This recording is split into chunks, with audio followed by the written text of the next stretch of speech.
Hello, hello, hello, beautiful people. Welcome to Pop of Color Live, a music industry late night show for colorful bands and artists. I'm your host, Clara, and as you can see tonight, we are actually live, which is, I'm really excited to be doing it live. I feel like I missed a lot of the, excitement and the energy with pre recording it, but it was easy, I'll be honest, it was easier to do it at my old place live because my roommate was a lighting engineer. So I was spoiled with nice lighting as opposed to here where 9 p.m. on Eastern Standard Time in the Northern Hemisphere, it's dark. Anyways, I'm so excited for you to join me tonight. If you are new, welcome. If you're returning, welcome back. Basically, I took the concept of American late night talk shows, guy on a desk, and thought, hey, I can do that. But instead of complaining about politics, we talk about the news that's relevant to the music industry, especially on the emerging artist level. And I bring it to you in bright and colorful ways because that's my style.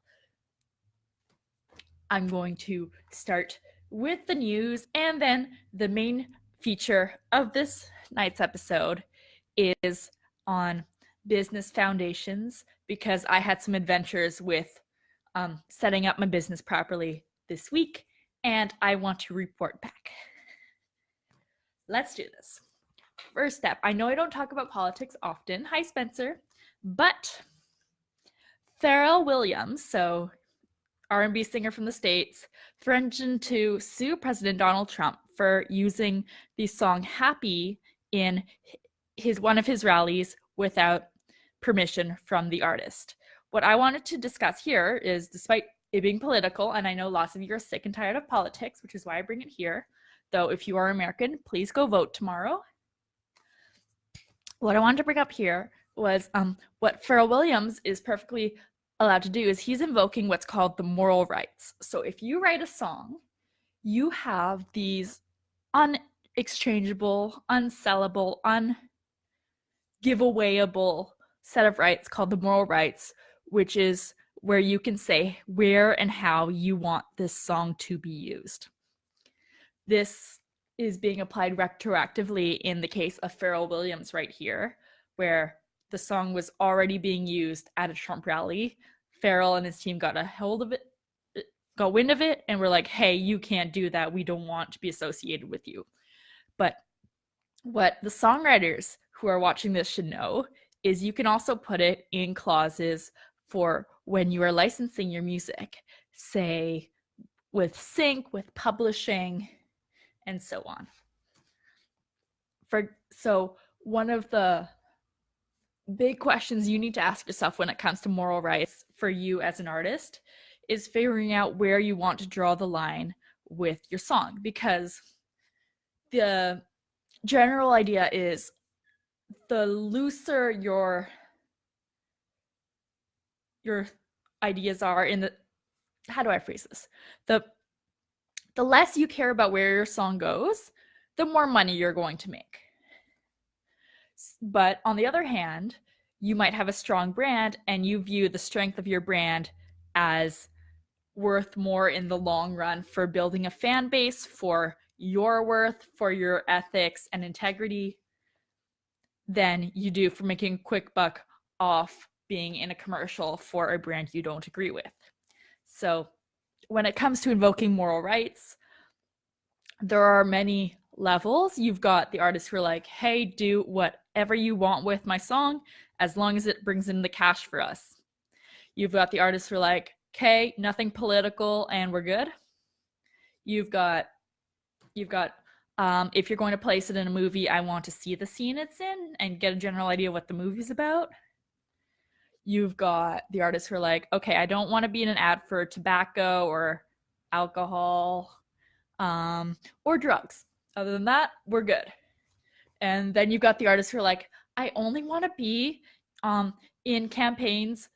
You know, if you're going to put my song in an ad or in a movie or something, I only want to be in like ethical companies who pay their workers above minimum wage and don't test on animals and da-da-da-da-da. It is up to you. It is totally your choice as a songwriter, but you've got to balance the two and figure out where you're comfortable with, where you stand, and what rules you would have in the back of your mind if you ever came into negotiations with a music publisher or a music supervisor for licensing the songs you write. So that's your homework this week, by the way. Didn't know we were doing homework, but here we are. Yeah, so think about where would you not want a song of yours to end up as the music behind? Whether it be types of movies you don't want to be associated with, types of commercials, brands, political stuff and movements. Think about that beforehand, because it'll be a lot easier than threatening a lawsuit against Donald Trump for playing happy at a political rally like Pharrell Williams had to do this week. Second piece of news. This is a happy piece of news coming from Great Britain. Britain's music industry made a record of $5.8 billion last year. Woo! Music industry on the rise, yes.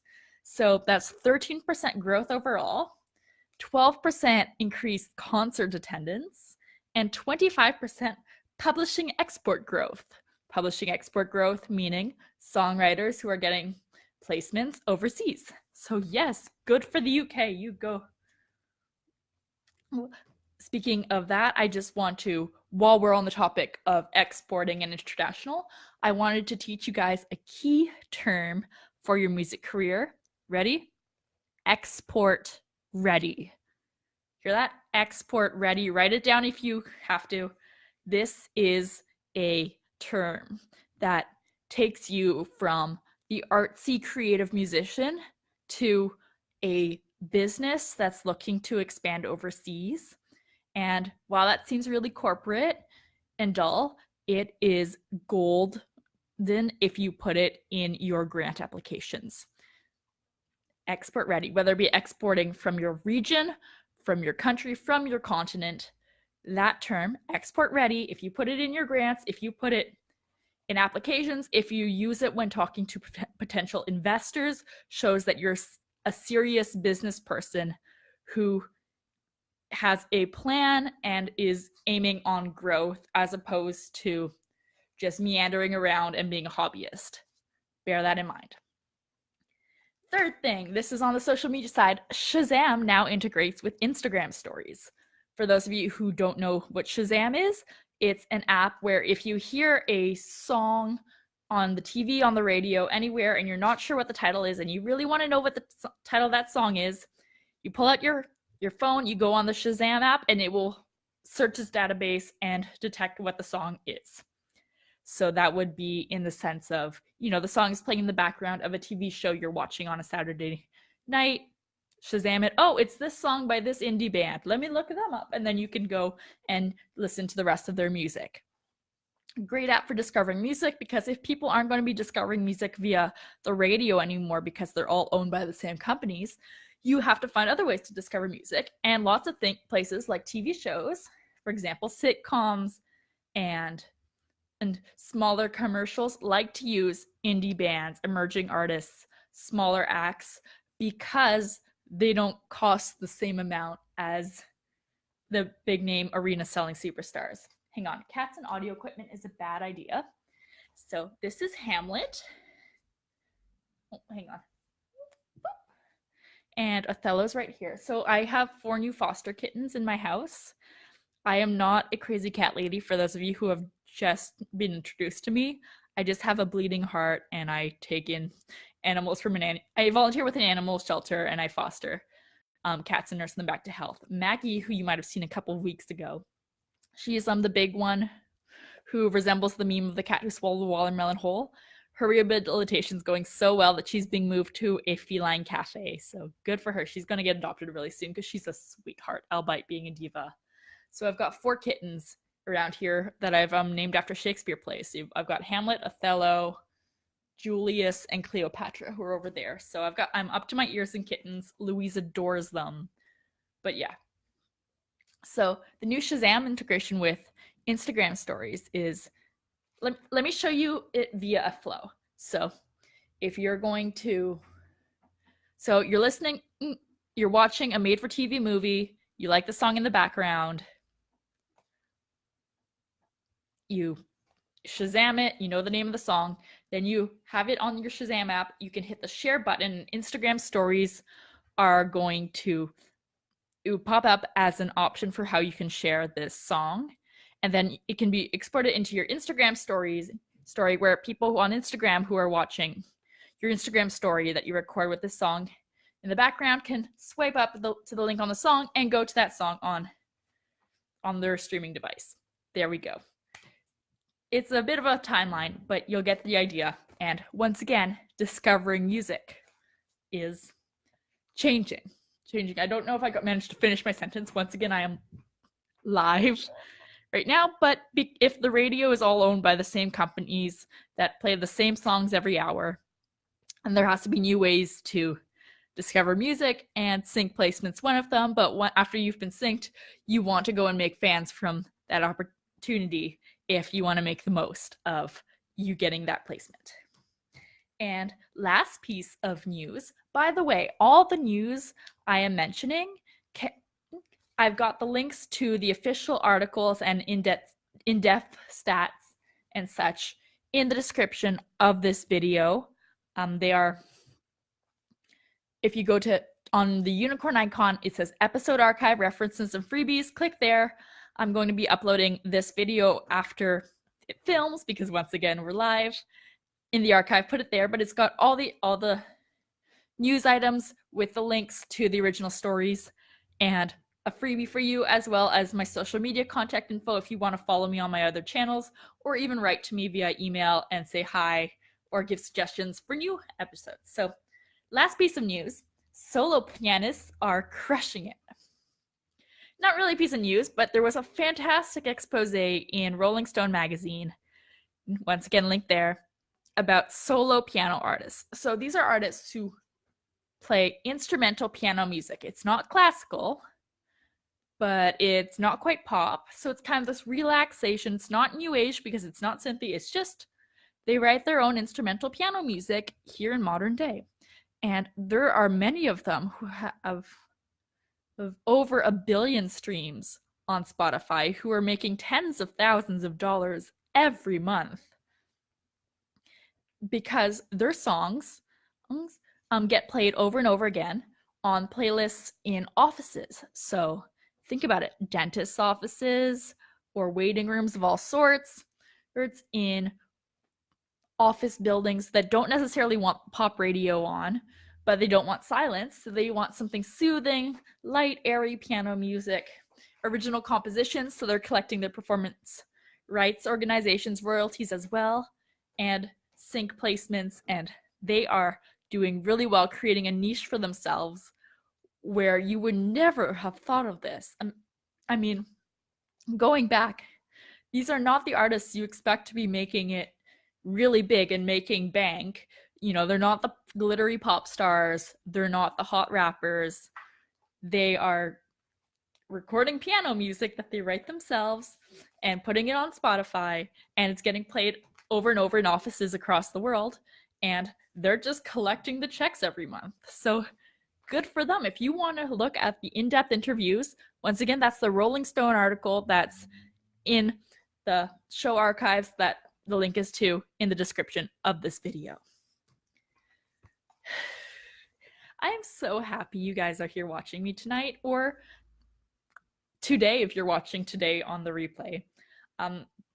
I've been suffering from the flu, which I don't know, you can't tell right now, but the one symptom I'm still struggling with is that I have very, very low energy. So I'm able to prop myself up and do this, but it's been really hard to get out. So I'm so happy to have the humans here. So if you are watching and you want to write a comment and just say hello, I would really appreciate that, because I am a social person and I wish I could be out more these days.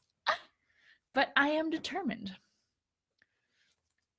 All right, so business foundations. This is what I really wanted to talk about this week. As you know, I run Pop of Color, which is a music marketing and branding agency. And things have been going really, really well lately, to the point where It is my sole source of income. I live in an apartment and, all off music industry income. I'm working full time in the industry. I'm very happy about that. I am not, my parents are finally proud of me, if you know what I mean. Anywho, what I'm trying to say with this is I'm thinking, okay, I'm 21 and they don't teach any of this stuff in school for setting up a business, making sure your taxes are done properly. So I'm going to figure it out. I'm going to ask around. I'm going to set up meetings with accountants and banks and stuff and learn how to set up my business properly so it doesn't come back to bite me when tax season comes around.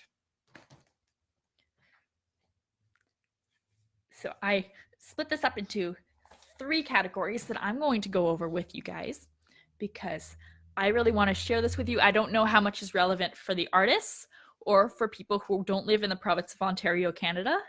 However, I'm going to share what I found because I'm sure that there are things that you haven't thought of that could apply to you or get you inspired. I just love this. I love doing it live. I have ordered a lighting setup on Amazon that should come any day now so hopefully by next week we're gonna have really nice lighting again, and I get to do it live every week because I miss doing it live. Woo! Okay.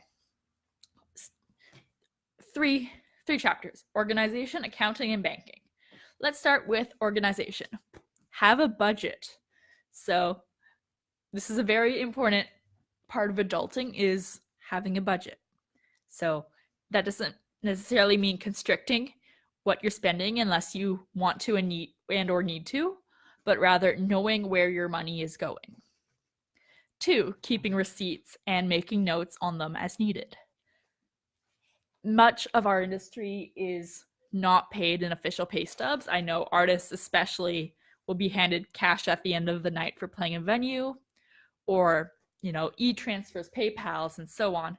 And it's easy to lose the papers, lose the files, not keep track when it is very important to, because you're going to need to for tax reasons. Back up your files. If you are holding on to everything on, say, in a paper binder, in a shoebox full of receipts, or on your computer, have a backup somewhere, preferably in a cloud somewhere. So if you lose the shoebox when a pipe bursts in your apartment and everything gets soggy, you break your computer or it crashes, you have the information somewhere for that tax season. And lastly, this is something I'm going to be working on, is scanning your paper records to make them into file format. So you have invoices that come in the mail and paper format. If you can scan them to make them into PDF files, then you can add them into a setup in your cloud, such as through your email, via Google Drive, and so on. Just keeping things organized. Accounting. I want to talk about that next. So I met up with an accountant 2 weeks ago because I really wanted to understand how to set things up properly due to them not teaching this in school. So I found one. We met for tea, and I got to ask her all my questions about business setup and about taxes and about business expenses, and I'm going to share with you some of the important ones that you should know about. 1, taxes. What are they? So yes, once again, Canadian school system, I didn't quite learn this. I mean, I know what sales tax is. That's the 13% in Ontario they put at the end of buying something that's not necessary. Hello, Maggie. But this isn't the case. This is income taxes. So there are different brackets for depending on how much you make. And depending on how much you make, you owe a certain part back in taxes. So when people work a regular 9-to-5 job, Maggie is so big that she's blotting out the sun. When you work a 9-to-5 job with pay stubs every 2 weeks, most companies will already take the taxes out of your money, out of your paycheck, so that you don't have to worry about this. But as we are freelancers and we just get paid in cash, in e-transfers, in PayPal, Venmo, so on and so forth, it's up to us to set aside a certain amount from each of those in order to be able to pay the chunk at tax season. So here it would be in April.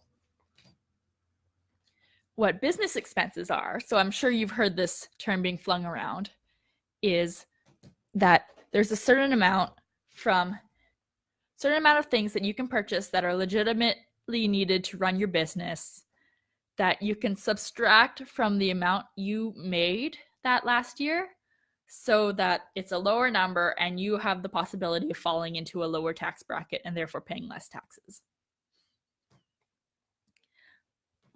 Now I'm going to talk about what I found qualifies as a business expense and what I found out doesn't in a short bit, but quickly going on, talking about salary. So I believe that it's important to know where you're.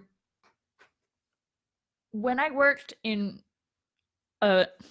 regular part-time job at the same time as starting at Pop of Color, so when I worked retail at the same time, when I was first beginning this agency, I separated the income because I want to know, how much is being made from selling shampoo and selling shoes and how much is being made from my work with artists. So I had those separate, and then I had to figure out the salary.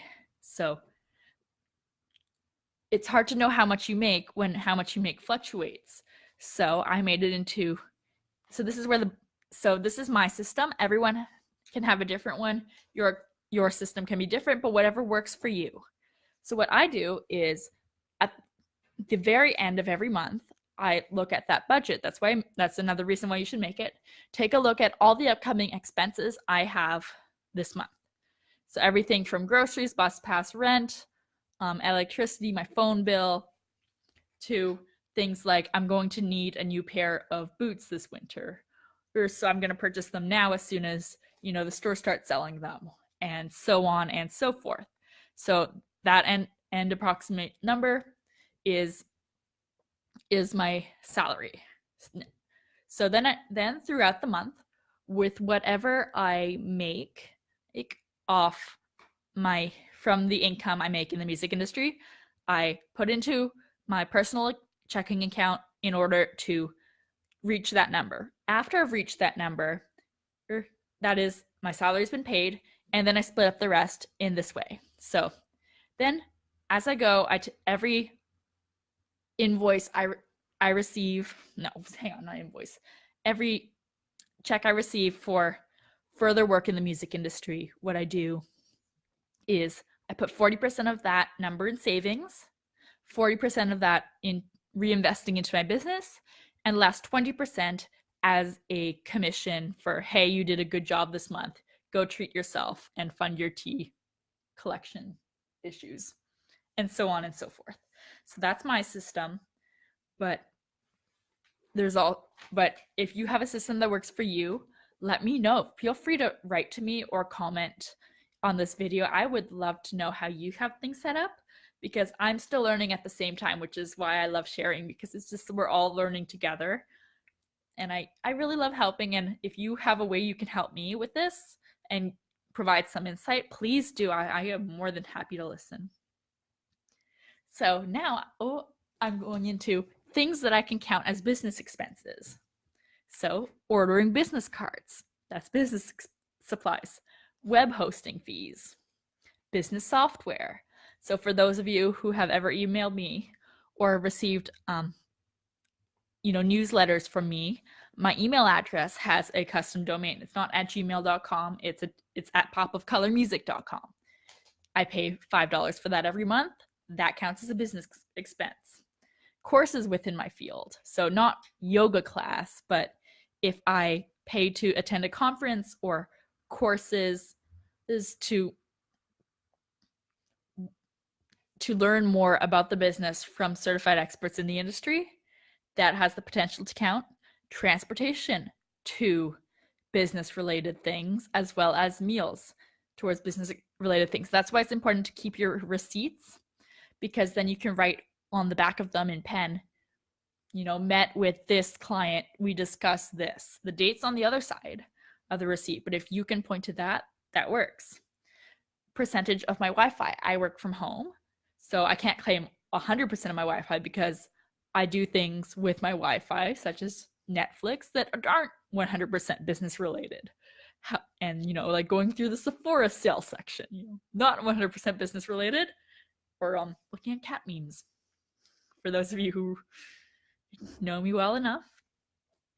However, a percentage of that can count as a business expense, paying for a graphic designer or photographer, videographer, office square footage, and so on. Advertising, I'm really excited to see how that works, because last year when I tried to do my taxes, the papers, which, bureaucratic government, they aren't always the most up to date with current advertising, but they didn't really mention Facebook advertising. But I'm going to be really interested when I try to do when I start doing my taxes this year, this year, to see if Facebook advertising counts, and so on. What doesn't count, as I learned, is clothing. So say you buy a suit to wear to a conference. Unfortunately, that does not count as a business expense. It's all right. I will continue going to the thrift stores and finding my colorful suits. If any of you have seen my profile picture from that shoot, that was a $20 suit from a thrift store that accidentally still had the original price tag in there for $200. So yay me, I did a really, really good bargain there. And lastly, I'm just going to cover banking really briefly while we're on the subject of good bargains. So, as I said, it's a very good idea to split up your business income and your personal income. For those of you who are working a part-time day job before going full-time in the music industry, as well as, separating your savings and your daily banking money. So one of the things the accountant I met suggested was that I go to my bank and create a business banking account, and get a separate debit card, and separate it completely, because then it would be so easy for doing taxes and for keeping track and that. So I went in and I sat down with the meeting, and in the end, I decided not to create a business account because the business accounts have much higher fees. And I decided at this point in my career, it wasn't worth paying $40 a month to have a separate account for business. Mind you, this was the medium level due to me having many international clients. That wasn't worth it at this point in my career. So I'm continuing doing it with the 3 separate accounts: business to invest, savings, and personal in my current checking account. So that's how I had it set up. But to each their own. I just want to share that piece of information. Perhaps your bank has slightly less fees when it comes to business accounts, and it might be worth it for you. But I want to share my research from Clara's adventures in business banking. Right, so thank you very, very much for watching the Business Foundations episode of Pop of Color Live. I am so happy you joined me. Be good to each other. Have a great week. Stay colorful. I'm your host, Clara. Do make sure you check out the links in the description, because I have the link to all the news sources as well as some freebies and stuff. We air Monday nights, 9 p.m. on Eastern Standard Time. Have a colorful week. I care about you all so much. Be awesome. I will see you next week.